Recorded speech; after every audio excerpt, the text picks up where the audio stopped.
This is Majinone, and here's my reviews for Amazing Spider-Man 647. Now, I know I mentioned that if this book sucked, I wasn't going to do a review on it. But this is not to throw you off. This book really did suck. But there's something that really did important that happened in the story, so I thought I should probably do a review on it. So this way, the people who just avoided it won't be caught blindsided. Now, as I mentioned before, this is a collection of short stories. But there's a story at the beginning, which is actually the important story, and the rest is just filler, I guess, to justify them charging us more money, which I really wish they didn't do, because we didn't need any of that extra nonsense. I don't even know why this is even here like this. They could have handled this a lot easier another way.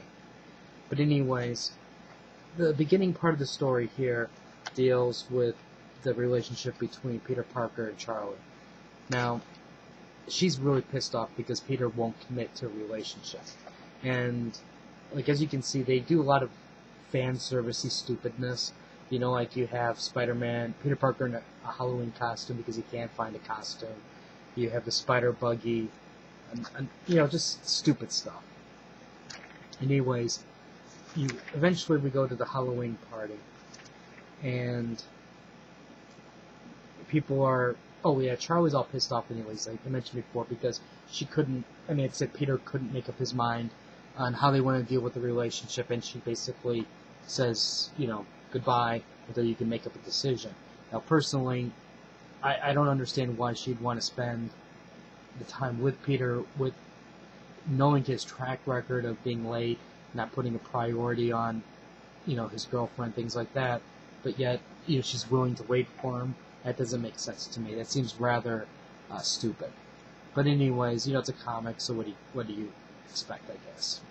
Anyways, so you have Vin, I think his name was Vin, and Charlie, and then they're going to the party. This is the farewell party, Halloween party. It's a farewell party for Harry Osborn because of the events that happened in the issues before. He's going to basically disappear.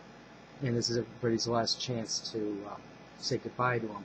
Well, Vin here, he's connected with Norman, you know, his father, Harry. I'm sorry, Norman. He's connected with Norman Osborn, and he threatens Harry. And I really like this tattoo. That was probably the best part of this whole book, I guess you could say. Well, anyways, you get to see Mary Jane as Jackpot.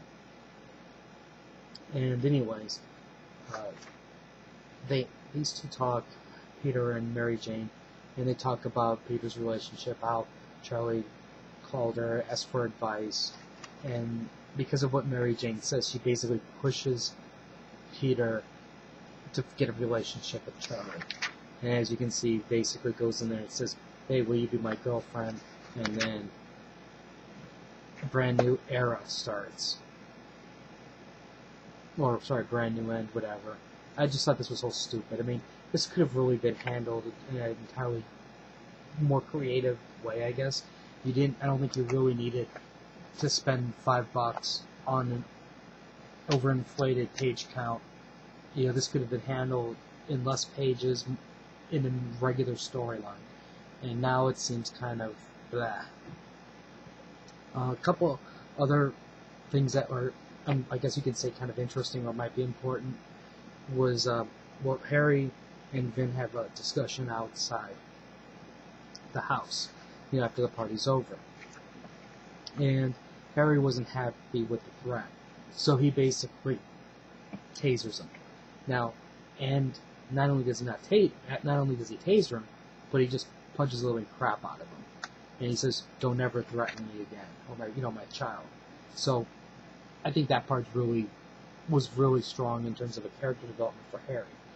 But other than that, is it really important? No, not really. This could have also been handled in a regular issue. Then you have a stupid story, another stupid story. Now this was kind of funny with bureaucratic nonsense, but other than that, it's stupid. And the other one was the Flash Thompson story here. Now, I don't know why he really lost his legs, because I stopped reading Spider-Man, but apparently, like I said, he's crippled, and Spider-Man and Flash have a discussion. And while it's not, I don't think this is a story that really needed to be told in the regular issue, but I thought it was like a decent conversation between the two, considering their past history and stuff. So anyway, like I said, that part was good, and the last story was, if I guess at the beginning of Brand New Day, some girl was kissing Peter, and then if you wanted to know what the whole deal was, it was just basically she's trying to get into the Osborn entourage, and so she's trying to hook up with Peter to get in. So other than that, it was really stupid. And like I said in my pull list video, this is the part here. Well, under normal circumstances, I'd be, wow, thank you very much for showing me all these covers. Now I'm like, yeah, this is how you fucked us over, and you continually kind of just spit on most of the Spider-Man fans. Or not really most, because the Spider-Man numbers are still strong in terms of sales, but there's a lot of hardcore Spider-Man fans that are just really angry, and you just kind of show us how you jacked us up. But anyways, that's the review of this. Like I said, this is not an. This could have been a regular issue, regular priced, and it could have been done better. We didn't need all the extra. So that's my review on it. If you have any comments or questions, just let me know. Subscribe to the channel, and until next time.